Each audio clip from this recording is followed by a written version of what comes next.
Hello, I'm Corinna Harrod and this is the Monday Night Review. Hello and welcome to episode 110 of the Monday Night Review. I hope you are all well. Big shout out to my sister Jessie, who is currently manning my 3 children and her 2 children. So she's got a 5-a-side football team up the road so that I can actually have a work phone call that finished early.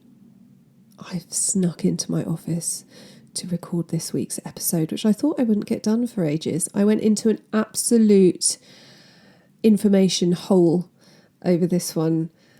So I'm going to get to it really quick so that my children don't appear halfway through and ruin it. I would say that if you're a fan of Marvin Gaye and you don't want to have the truth revealed, maybe skip this one. I'm not denying he has a beautiful voice and he writes some great songs. But that's where I'm going to leave it. So if you don't want to hear the full dirt on Marvin Gaye, skip this one. Go and find something true crimey. But I thought we've had a few hardcore true crime episodes, a really scary, spooky episode recently. So today we're going to talk about the life and death of Marvin Gaye.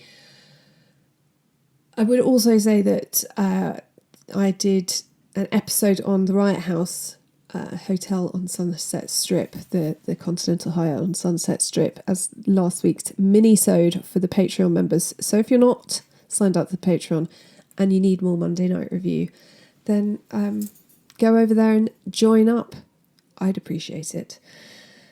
My sources for today's episode are, of course, Wikipedia, The Mammoth Book of Celebrity Murder by Chris Ellis and Julie Ellis, allthat'sinteresting.com. There's loads. There's loads on Marvin Gaye. As you would imagine.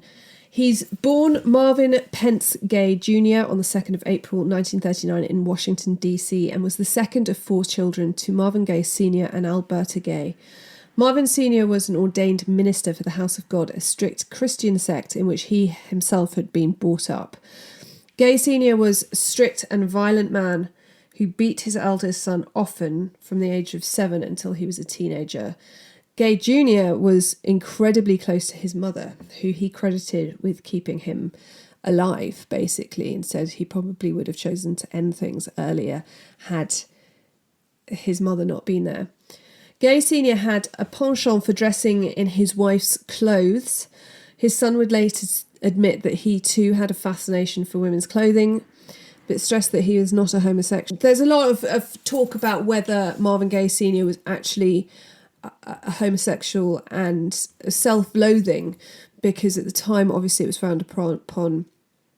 In a lot of Christianity it is frowned upon, and so he's sort of, this is causing a lot of inner turmoil. I mean, the man is a violent arsehole, whatever else goes on in his life. And this really, and to be fair, I think this is a real example of he is a violent man, having seen his father being a violent man, and shows his son how to behave, basically. Gaye Jr.'s musical journey began at the age of 4, when he sang in church, often accompanied by his father on the piano. He could also play the church organ, the family piano, and the drums, and he would learn all of it by ear. He never felt the need to learn to read music. He was just naturally musically talented and all self-taught, and though his father encouraged him, himself a self-taught pianist, he ensured that his son was only allowed to play religious music. In junior high, he began to take his singing more seriously when he became the star of the Randall Junior High Glee Club. In high school, he joined several doo-wop vocal groups, including the Dippers and the DC Tones, and would sneak out with his friends to see R&B bands. James Brown, Jackie Wilson, and Sam Cooke were his favourites. As his musical talents increased, his relationship with his father deteriorated. His father often kicked his teenage son out of the house, and eventually Gaye Jr. decided to drop out of school altogether and join the US Air Force, but realised quite quickly he jumped out of the frying pan into the fire.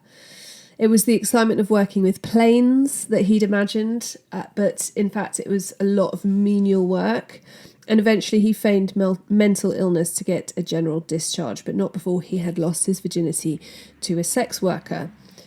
His sergeant said, quote, "Airman Gaye cannot adjust to regimentation nor authority, and this would remain true throughout his life. Even when his record label recommended he get lessons to help him sort of dance and move on stage, he refused, a decision that he would later regret, but he just couldn't bear to take orders.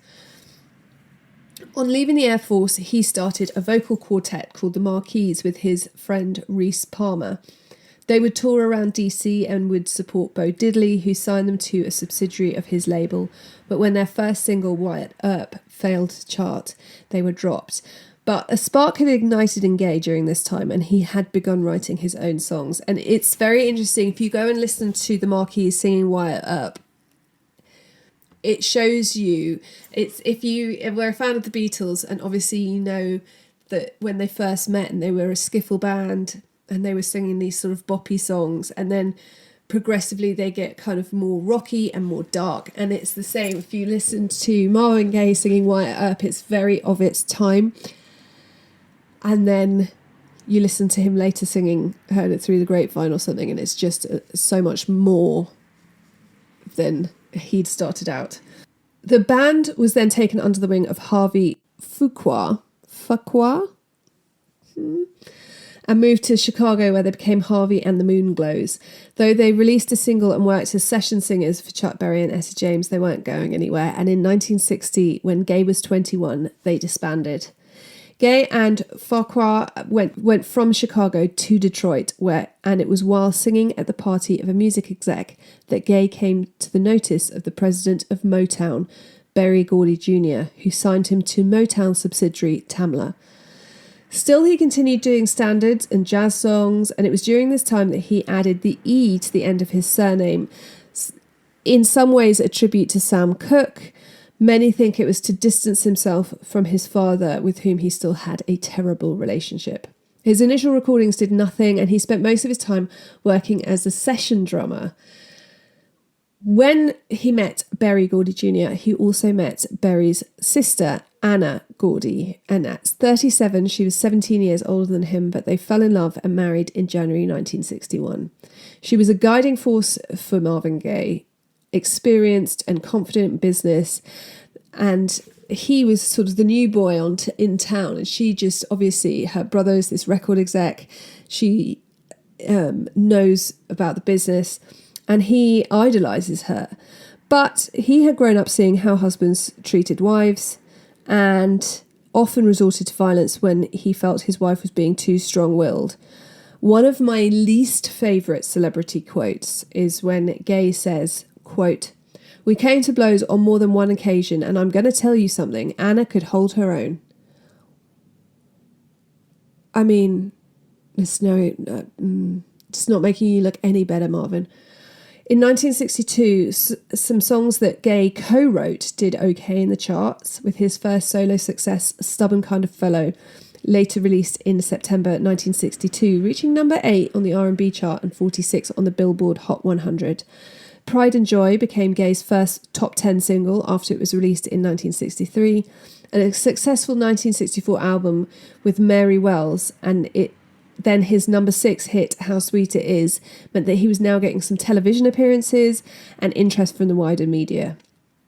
He recorded It Takes Two with Kim Weston, but he's most famous for his duets with Tammy Terrell, which included Ain't No Mountain High Enough, Your Precious Love, Ain't Nothing Like the Real Thing, and You're All I Need to Get By. Despite their frankly disastrous marriage, Gaye and Anna were devastated that they were unable to have children. Gaye Sr. told his son that he obviously wasn't man enough to give him a grandchild. And in 1965, they decided that Anna would fake a pregnancy and then would adopt a child, which they did, who they named Marvin III. They loved this child, but it obviously didn't fix the marriage. Children don't. And it's fraught with violence, breakups and infidelities on both sides, with Gaye spending a lot of time with some of the most beautiful women in music at the time. You know, all of these women who he was doing duets with.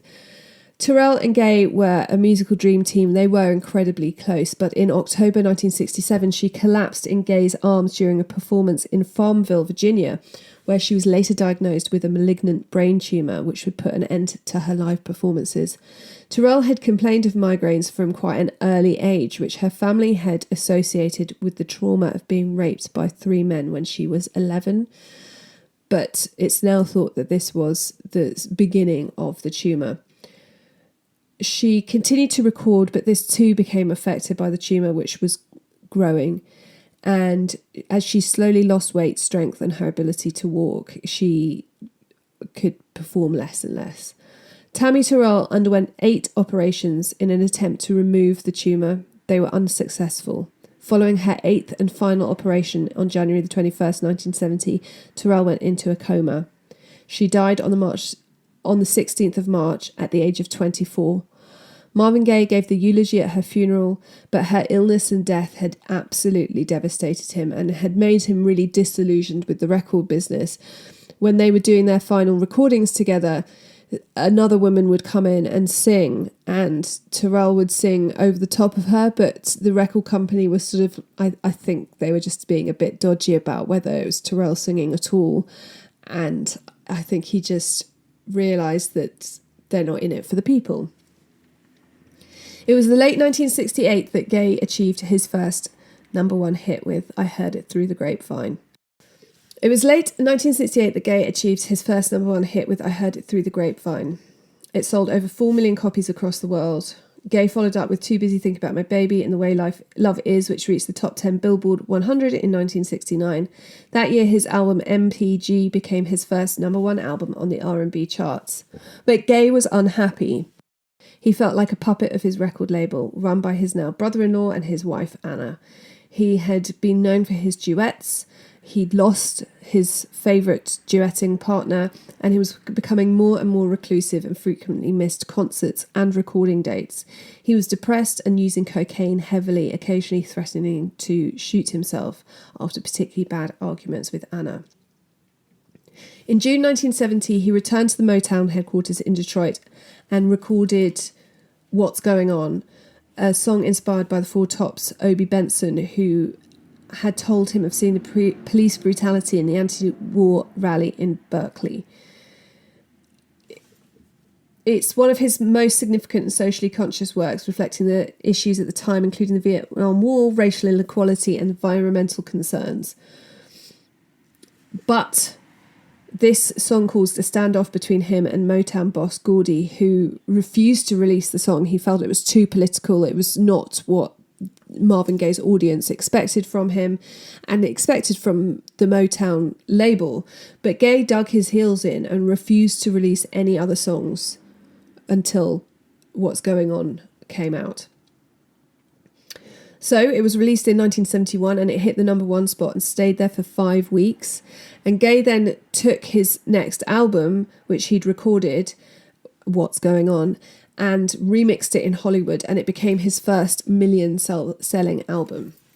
In 1971, Gaye signed a new deal with Motown worth $1 million, which is around $7,225,965 in today's money, making it the most lucrative deal by a black recording artist at the time. He also controversially moved to LA, leaving Detroit, which was the home of Motown, and in August 1973 released the album Let's Get It On, and as we know, that was a huge success. And he went on tour for the first time in 4 years, and this really cemented his reputation as a live performer and put down rumours that he was this drug-taking, wife-beating, gun-toting bad man, which he was. He'd also met the woman that would go on to be his second wife, Janice Hunter. She's a young singer and the daughter of the co-producer of Let's Get It On, and she had begged her father to introduce her to Marvin Gaye, and Gaye would charmingly later say it was lust at first sight. He was 33, she was 16. Gaye was sex obsessed. His younger girlfriend was great for this. She was obviously, as you could understand, I guess, much more accepting of whatever he was wanting to try out and do. And she inspired many of his more sexual lyrics, which only served to further disappoint his father.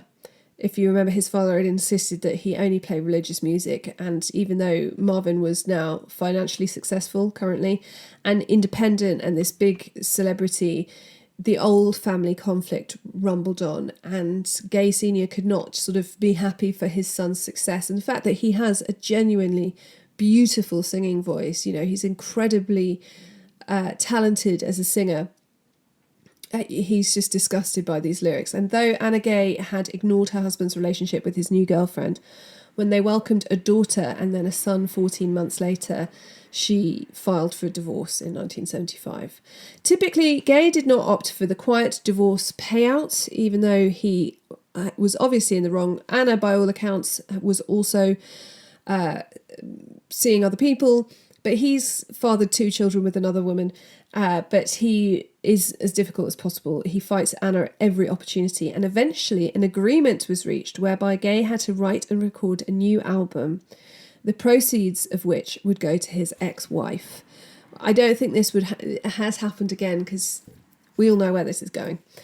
In December 1978, Gaye released Here My Dear, an ode to his soured relationship with Anna, which performed poorly in the charts and contained lyrics that she found so hurtful she considered taking him to court.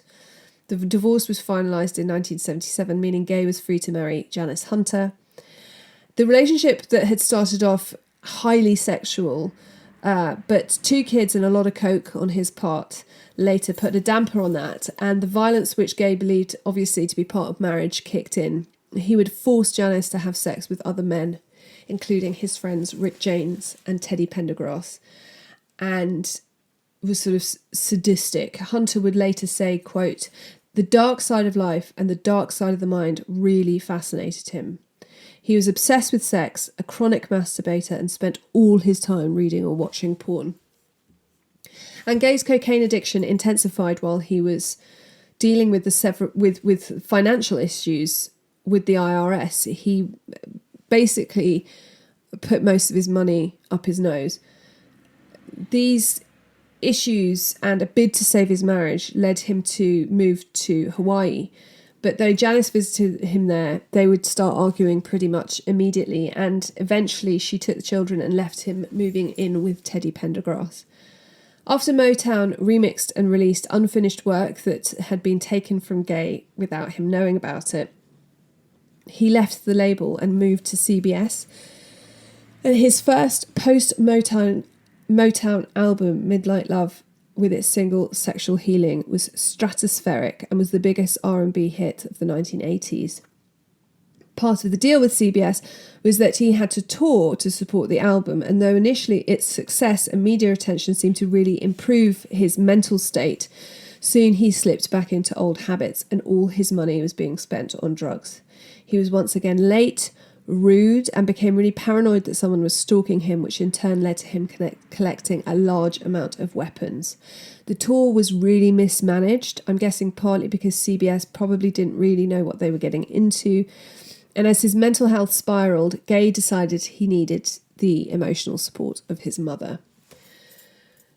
A few years earlier, Gaye had bought his parents a house, a lovely large house in the Crenshaw district of LA, and though his mother was thrilled and proud, his father accepted the house ungraciously as befitting, the payback for bringing his talented son into the world in the first place, and continued to be an arse.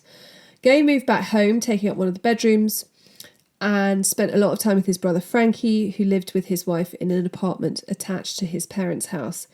Gaye was still using drugs heavily, but was happy to be back home and part of family life and looking after his mother, who had just undergone a serious operation. He was really ticked off because his father, at the time when he moved home, was in Washington, D.C. to sell their old house, and Marvin Gaye just took this as another, why aren't you looking after your wife when she's just had this huge operation? And it is part of their ongoing problem is that Marvin Gaye Jr. never thinks that his father is good enough for his mother, which is probably fair enough. All's going well until Marvin Gaye Sr. returns home in January 1983, and as soon as he gets back, arguments start. Gaye Jr. is resentful of the way his mother's been treated, and Gaye Sr. is just an arsehole as usual, and obviously it's his house, but Marvin Gaye bought it, so there's going to be that added tension, and the fights were frequently physical. On the 1st of April 1984, Gaye Jr. and his mother are in his bedroom chatting when Senior interrupts, calling for her to come and help him find something. Marvin Gaye Jr.